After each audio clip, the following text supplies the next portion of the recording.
جی، trauma centre شیخپورہ کے پرچی counter پر بدانتظامی معمول بن چکا، جہاں پر اکثر پرچی بنانے والا عملہ گھنٹوں غائب رہنے لگا۔ مورخہ 25 اگست بروز اتوار پرچی بنوانے کے لیے ایوننگ شفٹ کے دوران دور و نزدیک سے ایمرجنسی کے مریض و لواحقین مبینہ طور پر کم و بیش 2 گھنٹے تک پرچی کاؤنٹر میں انتظار کرتے رہے، جنہوں نے میڈیا کے توسط سے شکایت کرتے حکام بالا سے فوری نوٹس لینے کا مطالبہ کیا۔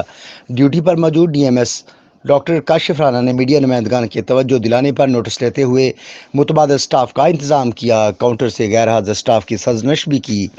D M S doctor Kashif Rana کا میڈیا کو موقف دیتے ہوئے کہنا تھا کہ ہر شکایت کا فوری ازالہ کرنا میرے فرائض میں شامل ہے۔ جی